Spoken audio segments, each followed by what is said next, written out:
Sekali lagi, Assalamualaikum dan salam sejahtera. Saya mengucapkan terima kasih diberi peluang pada malam ini untuk bersama-sama dengan saudara-saudari dalam satu majlis yang begitu istimewa sekali. Setiap kali kalau saya berucap, saya ambil dia sebagai satu peluang untuk mencipta sejarah. Dan malam ini saya mencipta sejarah, saudara-saudari pun mencipta sejarah. Kerana pada malam ini, saat ini, saudara-saudari mencipta sejarah kerana terlibat secara langsung.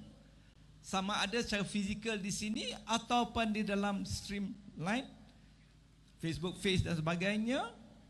Kerana kita mencipta sejarah, kita terlibat secara langsung untuk membawa perubahan yang lebih kekal dan hakiki, insya-Allah. Boleh?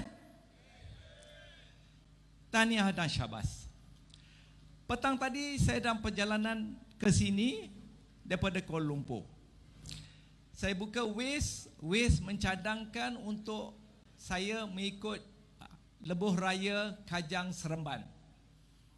Daripada Sarjana Impian, saya jalan nak masuk ke lebuh raya Lekas. Nampak sempang lencongan ke penjara Kajang.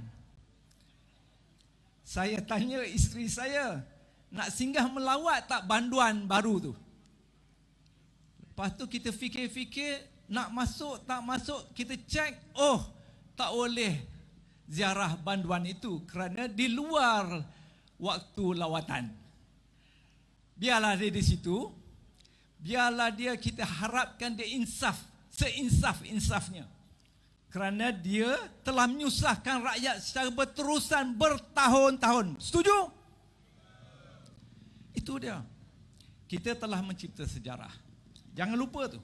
Maknanya 5-10 tahun daripada sekarang, lepas PRU15 nanti, apabila kita membincangkan bagaimana peranan kita membawa perubahan yang lebih baik ke negara yang kita cintai ini, kita dengan bangganya boleh, saya yakin, boleh mengatakan bahawa kita terlibat secara langsung dalam proses perubahan dalam negara kita ini. Seremban ini sebenarnya untuk diri saya adalah satu bandar yang istimewa juga. Kerana pada tahun 1972, ramai kat sini tak ada wujud bahasa tu lagi. Tahun 1972 hingga 1976 saya belajar di Seremban, di Maktab Rendah Sains Mara. Saya adalah kumpulan yang pertama dalam seluruh Maktab Rendah Sains Mara. Saya berada dalam kumpulan yang pertama, Pioneer Batch. Kenapa saya cerita ini? Kerana saya berada di Seremban ni 5 tahun. Dan kita semua tahu, bukan semua tahu, siapa yang baca sejarah, siapa seangkatan dengan saya tahu kenapa MRSM itu ditubuhkan. MRSM ditubuhkan di antara lain adalah program-program di bawah dasar ekonomi baru masa tu. Dan Maktab Rendah Sains Mara dalam lingkungan untuk membasmi kemiskinan, untuk menstruktur balik masyarakat dan sebagainya, MRSM ditubuhkan. Semasa tu, pengalaman saya di MRSM 5 tahun, tidak gagal setiap minggu ada orang datang daripada Ibu Pejabat Mara Kuala Lumpur, datang ceritakan pasal Melayu. Kita perlu perjuangkan Melayu, kita perlu, tiap-tiap minggu tanpa gagal. Tapi dalam masa yang sama juga kita diajar untuk lebih rasional, untuk fikirkan hakikat yang sebenar. Dalam masa yang sama 5 tahun, tuan-tuan dan puan-puan, cikgu fizik saya, Mrs. Lip, cikgu chemistry saya, Mr. Ting, cikgu fizik saya, Mr. Tan, ada di kalangan mereka telah meninggal dunia, dan ada Mr. Tan masih ada di Kuala Lumpur, dan saya pernah jumpa beliau selepas 45 tahun keluar daripada MRSM. Kenapa saya cerita perkara ini? Kerana kita rakyat Malaysia, kita hidup berbilang kaum. Yang memisah-misahkan kita adalah orang-orang politik yang mementingkan diri mereka. Sentimen perkauman secara terus-menerus digunakan untuk memecah belahkan kita, rakyat jelata. Tengok sejarah daripada penumpuhan pilihan raya demi pilihan raya. Setiap kali pilihan raya nak datang, isu perkauman mesti ditimbulkan oleh mereka. Dan kita, rakyat telah sampai ke satu tahap di mana penipuan, sentimen perkauman itu kita boleh lupakan. Kita pentingkan bahawa kita semua adalah rakyat Malaysia. Setuju? Itu dia. Kalaulah perkauman itu, kita rakyat jelata, cikgu saya 45 tahun yang lepas, dalam suasana dasar ekonomi baru dan sebagainya, mereka ajar. Saya kena ucap terima kasih kepada cikgu fizik saya, cikgu chemistry saya, cikgu biologi saya, Mrs. Fong.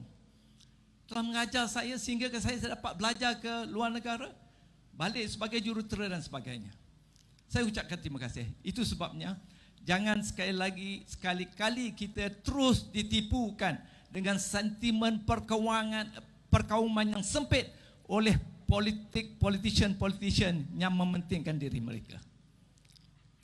Perkara yang berikutnya saya ingin sentuh. Kita dengar banyak isu-isu mahkamah. Kita dengar berbilion-bilion ringgit dikaut, disakau rakyat. Kita dengar 1MDB, kita dengar 26 bilion. Okey, 26 bilion.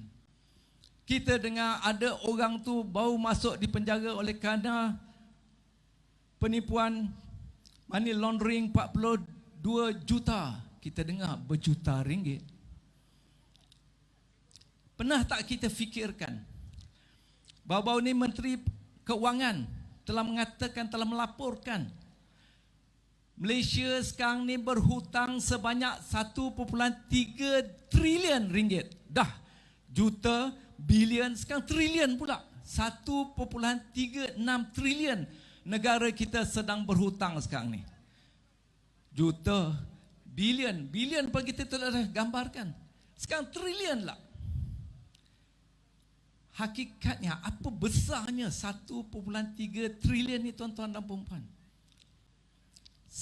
Dari Malaysia ini, survey yang telah dibuat pada tahun 2019, penduduk Malaysia adalah seramai 32.6 juta rakyat Malaysia. 32.6 juta rakyat Malaysia. Negara kita berhutang 1.36 trilion. Maksudnya, di antara lain, setiap orang daripada kita di sini, anak kita di rumah, cucu kita di rumah anak kita, setiap rakyat Malaysia, umur 65 ke, umur 35 ke, umur 15 ke, umur 5 tahun ke, umur 5 bulan ke, setiap orang daripada rakyat Malaysia bersamaan dengan hutang lebih kurang RM41,700. Semua rakyat Malaysia berhutang. Siapa yang belanjakannya? Siapa yang boleh senang lenang? Mereka sekerat di atas itu. Itu dia. Itu dia hakikat bahawa apabila kita sebut tentang jumlah yang begitu besar, kita semua sekarang rakyat Malaysia, sedar tak sedar, suka tak suka, dahlah kita tak cukup nak hidup, tak cukup nak makan, ada orang belanja sakaun macam nak rak, kita tanggung hutang. Nak tak terus macam ni? Sudah pasti tak nak. Rakyat Malaysia sekarang boleh fikir. Kita tidak boleh membiarkan negara kita terus disakau oleh mereka ini. Kalau tidak, hutang kita akan terus bertambah dan membawa erti kita nanggung hutang mereka yang senang lenang. Itu sebabnya saya kira kita tidak boleh biarkan keadaan ini teruskan lagi. Last but not least, saya ingin sentuh sedikit. Ayuh Malaysia mempunyai 5 tema yang besar. Ya, kita memperjuangkan 5 tema. Kita nak perjuangkan banyak sangat, mungkin banyak sangat. Isu kita pilih 5 tema. Saya ingin sebut sedikit pasal satu daripada 5 tema Ayuh Malaysia tentang perumahan mampu milik. Di Malaysia ini tuan-tuan dan puan-puan, kita ada 7.3 juta isi rumah, household. Bekalan rumah di Malaysia hanya 6.01 juta rumah sahaja. Ini membawa erti 1.29 juta rakyat Malaysia tak ada rumah. 1.29 juta rakyat Malaysia tidak ada rumah. Dalam masa yang sama juga, National Property Information Center 2019 mengatakan bahawa ada 30,000 rumah yang tak terjual. Kita tahu 1.29 juta orang tak ada rumah. Dalam masa yang sama kita dengar juga rumah yang tak terjual. Apa yang berlaku ni? Ada orang 1 juta lebih tak ada rumah, ada rumah yang tak terjual. Ini dalil dia. Ayuh Malaysia, kita akan terus memperjuangkan ini untuk melihatkan kenapa perkara ini berlaku, bagaimana keadaan ini berlaku, dan kita akan usahakan. Kita akan usahakan dengan mengeluarkan polisi-polisi yang insya-Allah kalau kita tak menang atau pemenang pilihan raya, kita akan isikan polisi-polisi ini demi kepentingan rakyat, insya-Allah. Jadi dengan itu, akhir sekali saya ingin menyebut saudara-saudari sekalian, apabila saya sebut ayuh, sambut dengan Malaysia. Boleh? Ayuh! Ayuh! Ayuh! Terima kasih.